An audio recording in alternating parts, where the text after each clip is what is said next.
Вітаю вас на моєму каналі.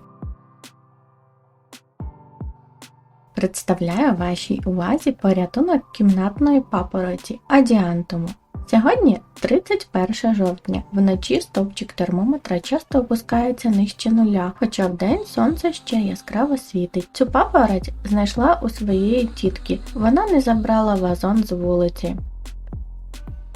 Адіантум вже пережив приморозки, внаслідок чого старе листя відмерзло, хоча сам вазон не загинув і випускає нові молоді гілки.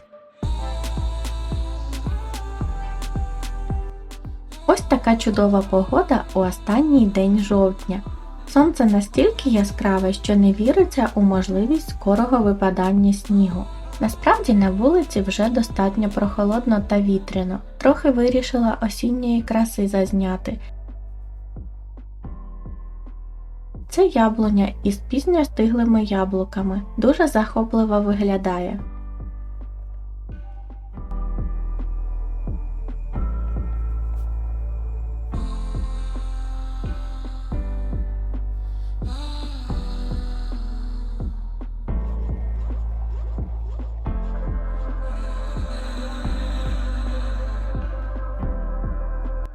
Я дала папороті шанс на відновлення і забрала її додому. Рівно через тиждень адіантум вже наростив молоде листя. Ця папороть любить рясний полив. Це одна з найбільш вологолюбних рослин. Поливати її потрібно дуже часто, щоб субстрат не пересихав. Ґрунт повинен бути відповідним, що гарно тримає вологу. У мене тут саме такий масний, гливкий, ліпкий, ідеальний для затримки вологи. Якщо поливати недостатньо чи забувати це робити, то листя засохне і вазон втратить декоративність. В таких випадках іноді здається, що рослина загинула, але вона дуже живуча і добре відходить, якщо почати знову доглядати та поливати.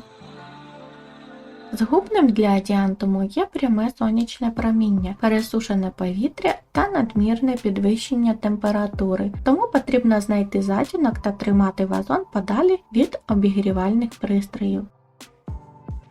Коріння адіантуму розвивається слабо, воно не росте сильно у глиб субстрату, натомість рослина розростається в ширину і таким чином розмножується.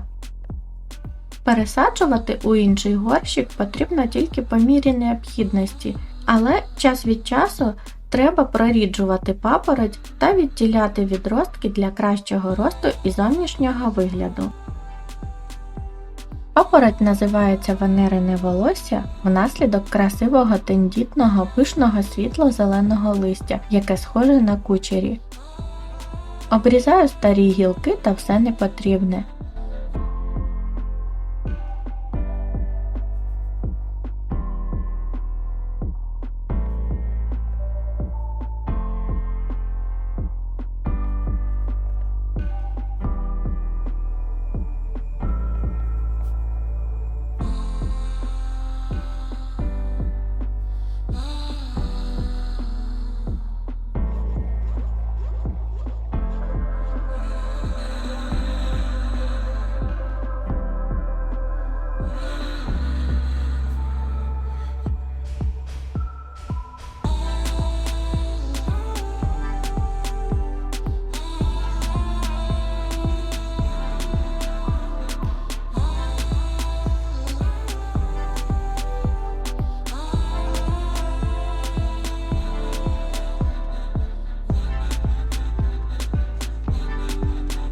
Після обрізки вазон став виглядати зовсім по-іншому, відразу став більш симпатичним.